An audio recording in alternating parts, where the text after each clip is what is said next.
Welcome back to the show. Check out these headlines. Automated market makers, ladies and gentlemen. We got great news for you. CBDCs, MiCA, and they leave out Bitcoin and Ethereum. Tell me more. U.S. stable coins. We got a congressman from XRP Las Vegas. He's going to tell you what's going on.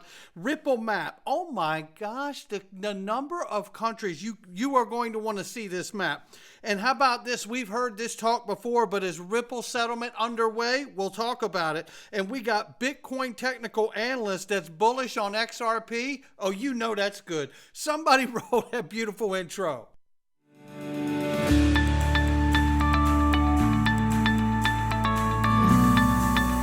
Digital Perspectives with Brad Kimes. Come on in.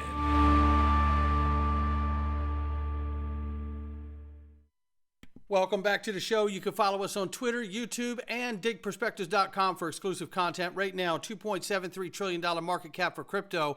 The market is up 2.7%, 69,800 plus for Bitcoin right now, 3,500 almost on the nose for Ethereum, $107.3 billion market cap for USD Tether. XRP at the number 6 spot is 60 cents. We're up 0.6 on the 24, and we're up 2% on the 7-day, which is retraced a little from this morning. Right now, we're ranging between 60 and 62 cents. We're smack dab in the middle. We'll keep an eye on it. But look at this. Just looking at some data here coming in from the general economy, Gold Telegraph tells all of us United States credit card delinquency rates were the highest on record in the fourth quarter. Signs of an incoming crash are becoming more clear every day. Stay safe. Right? We see it. This is why I tell you about Miles Franklin Precious Metals. Yes, I'm plugging it because I'm a customer. And yes, I'm plugging it because I just bought silver yesterday because I don't sell or offer anything that I don't use myself. And the reality is, with this ever-changing time and all the writing on the wall, like what we just said, it's a great time to do precious metals. And you go right here to sign up. And as you fill out and register, you get to the referral code. All you have to do is put dig gold. That's it.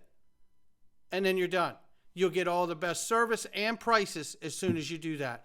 Just go to milesfranklin.com and then click right here where it says sign up and then fill it out. And in the referral code, dig gold. That's all you got to do.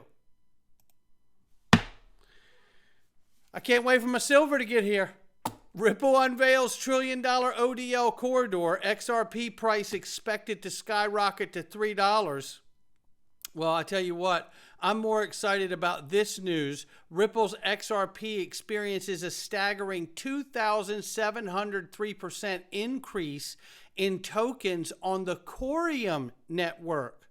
Now, you'll remember a year or two, I think probably 2 years ago now, we went to the premiere at Ethereum. And it was great. It was cool. And shout out to Fabio, Bob Ross, and Reza, and the rest of the crew there. We covered it and all of that. And then there was no more about it.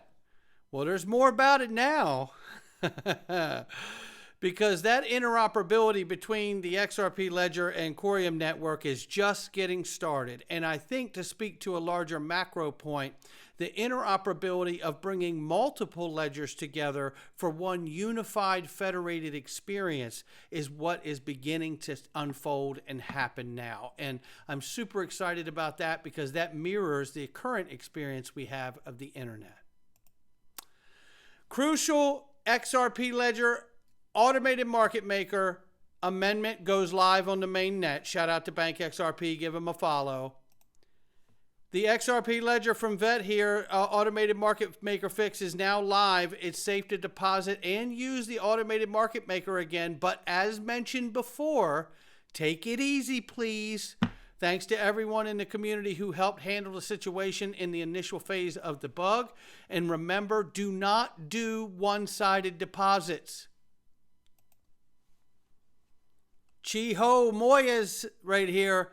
Moy Finance, they're going to be on stage at XRP Las Vegas. If you're interested in learning more about automated market makers and how to do them without harming yourself, and your portfolio, then this is the conference for you, because it is going to be a heavy focus at the conference, and we cannot wait to hear them. And Farhan Prat from Piercis, who has built the bridge from Ethereum virtual machine and the ETH network to the XRP ledger, will be attending also virtually. This is a remarkable opportunity, not to mention that David Schwartz will be there to talk about all these amazing new features that are happening now on the ever-expanding XRP ledger. What a remarkable time this is. There's another reminder right here about single-sided deposits. Orchestra Finance says you can enable single-sided deposits withdrawal in the setting. We made this change to further prevent users from accidentally losing funds due to price impact.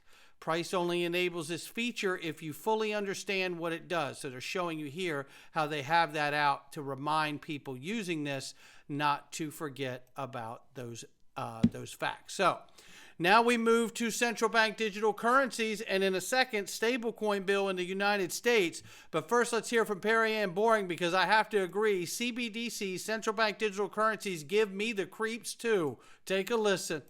On the China example, so the social credit score program has been around for a while. I have a friend that went and studied at Tsinghua University, and they were jaywalking. They got caught jaywalking because they surveil everything you do at this point. And there was money that was deducted from their bank account automatically. There you have for it. jaywalking. So let's just take this one step further.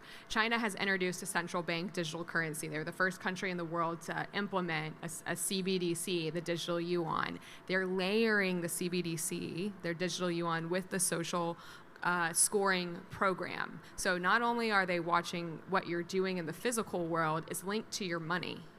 And if they don't like what you're doing, they can just remove you. In fact, this is what happened to the Canadian truckers who were protesting, the whole vaccine situation, and these people were, they lost their bank accounts. So if you don't have access to money, to your bank account, to the central bank digital currency, how do you pay your rent? How do you buy food? How do you provide for your family?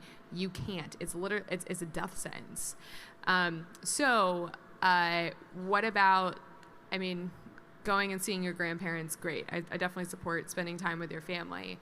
What if the political regime that's in charge doesn't believe in the right in LGBT rights? And what if you attend an LGBT event? Can they just cut you off? What if it's if they discriminate against your religion and you buy a Bible? Can they just remove you from the financial system? So these are the types of things as Americans we should be absolutely vigilant against. And it certainly wouldn't be okay here in the United States, but this is ultimately what's at risk. It absolutely is, and you can't say it any better. And looking here, knowing MiCA regulations in the EU, talking about 27 nations here now, implications of MiCA regulations for the EU, there's going to be requirements for different types of businesses in each sector. Take a quick listen. What does it bring new? So first of all, MiCA introduced 3 types of crypto asset classes, 3 regulated group of activities. It provides responsibilities for crypto asset issuers, requires white paper publication, defines crypto asset, and has authorization requirements.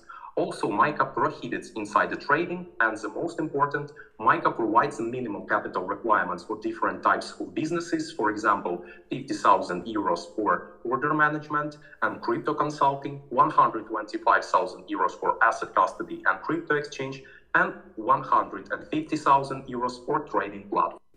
So there you have that. There's different requirements for each type of thing. Now, let's take a look at this, because shout out to Smoke Dog for this one here. Bitcoin and Ethereum will specifically not be covered by MiCA regulations, as they do not meet the standards of e-money tokens, asset referenced, or utility tokens.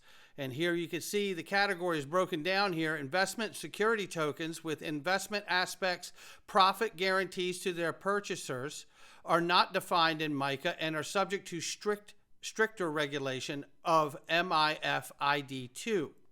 NFT. The EU Council announced that NFTs, digital asset representing real-world objects such as artwork, music, and videos, will be excluded from MiCA unless they fall under the 3 regulated crypto asset classes. And then you could see here, popular cryptocurrencies, Bitcoin and Ethereum, should generally be classified as crypto assets because they do not meet the definition of e-money tokens, asset referenced, or utility tokens. Come on in. So you're getting some clarity here about how the market's starting to look, right? And this is why I've said, we don't want to see XRP, I don't believe, fall into that category that Bitcoin and Ethereum are falling into, right? And I think that's why that's caused some confusion, even though we know that Ripple has said, courtesy of Crypto Airy and Jazzy Smooth, I believe it is, Smooth. Hold on, let me get her name real quick. I want to know who it is. Jazzy Cooper. And my apologies, Jazzy. But Jazzy Cooper is excited about the AMN, the full integration as well. But we also know she has told, I believe it was Crypto Airy, that as far as Ripple's concerned, that XRP is not a stable coin the way that the World Bank has said. Now, with that being said, I have to also say that we are still wondering how regulators, bankers, and legislators are going to view XRP, right? That has always been our big question here. So, again, looking at MiCA regulation and coming back to this, right? It's trying to really understand and interpret how these different regions and the regulators and legislators in these regions are going to view these different crypto assets. And I can't wait to find out about XRP, utility token, currency. How are we going to do it? It's going to be amazing. I cannot wait.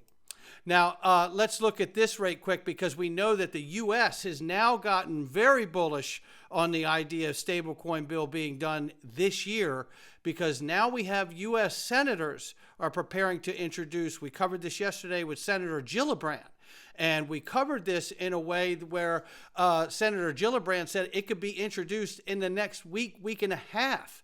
So this is huge news, because we know that there's been major contention inside the Senate over this. There's been more headway in the House of Representatives. However, that got stuck there for a while too. But it seems that the log jam has opened up there, because Maxine Waters at the House of Representatives said they were very close about a month or so ago. So now having the Senate introduce this is really telling me the importance of getting this done when you see it get done on a bipartisan level. And I hope that they do it right with the privacy pieces to this put in place. Up until now have not been in place. This is Congressman Wiley Nickel, who is going to be on stage at XRP Las Vegas. I'm telling you, we have pulled out all the stops, ladies and gentlemen, for you guys. We are trying to make the best conference that you could ever hope to attend. There's no question about it. What we are doing is 1,000% for you. There's no question. And I hope you get your ticket before they're gone. Listen to what Congressman Wiley Nickel says right here, and we cannot wait to hear what he learns by the time we get to that stage at XRP Las Vegas. About stablecoins for a minute. We've heard this morning from Senator Gillibrand that we're likely to see a Senate version of a stablecoin bill introduced, and we heard a little bit about McHenry saying that as sort of a foundation. I know there was the market structure bill, but also, what are your thoughts on stablecoin legislation? How you think that could help with the space? Yeah, no, I mean, really close. We are really close again. The negotiations are just sort of what's a strong federal floor look like. Folks in New York, North Carolina, where I represent, we want to make sure our regulators, still have, are still involved in stablecoin. So, really close. I think we're going to get it done in a bipartisan way. Maxine Waters at one point said, recently, very, very close. That's a great sign. I think that's a positive thing. But for me, the thing we really need to be talking about is where the U.S. is going with the digital dollar in the next 10, 20 years. And if we continue to just bury our head in the sand, other countries are going to succeed, and we're going to see the dollar lose its status as the global reserve currency. And we do so well as a country because of the status of the dollar. And as we shift into a more digital economy, we need to make sure we're keeping that status, and stablecoin legislation is a really important piece of that. There's no question, and it's so well said, and I cannot wait to hear him speak on stage at XRP Las Vegas. Get your tickets, ladies and gentlemen. It's going to be something you're not going to want to miss. And understanding that we have over 27 million transactions and over $55 billion of volume moved on the XRP ledger, this is remarkable numbers at a very critical time in the history of the world when it comes to the monetary system. Make no mistake about it. You want to see some more impressive stuff here? Well, it's Ashley Prosper, and she says, I've turned a list of Ripple connections from 121 countries into an interactive map. Well, guess what? She's not only done that, which is painstaking work here, and I'd love to find out just how long you've been working on this, Ashley Prosper. Oh my gracious. This is absolutely mind-blowing. And by the way, it has expanded to 168 countries now, the connections that she's made here. This is really speaking volumes to me, understanding how close we're getting to at least stablecoin clarity around the world. Around the world. This is absolutely positive stuff that we're watching here. And we've all been here before, but could it be? It's another SEC meeting, and it's going to be a closed door meeting, April 11th, today at 2 p.m. And there is a suggestion here from Armando Pantaja, who says here, there are rumors from incredible sources that XRP settlement is coming.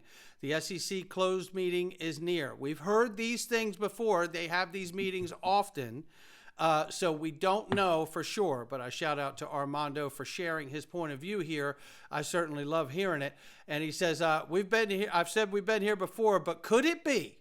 We will find out, hopefully today. And if not, we'll move on to the next date because we know we already have our dates for the case, no doubt about it. Remember, May 6th, if we don't have a settlement, is the last day for all things to be in to Judge Torres. And she usually takes about 2 months to make a decision on average. So that could put us into July, maybe early August, right? So we'll see how that goes there. Now, I found this to be very exciting as we wrap too. Bitcoin investor predicts XRP to $20. Well, it's interesting because it's the same guy that says there might be a settlement. And how cool is that you got a Bitcoin guy out here that sees $5 not in the cards. He sees it between 10 and 20. How about that one? Yeah, that's where that is. And you know what? And right now we're going into the freedom zone, and we're going to share 4 words with you that could help you if you're somewhere just as an observer and you are engaged by law enforcement. Sometimes you need to take the simple way, and sometimes the simple way is just 4 little words. And we're going to share them with you right now in the Freedom Zone. Not financial advice of me or anyone else. Digperspectives.com. Click that button that says Freedom Zone and come on in. All right, welcome back, everyone.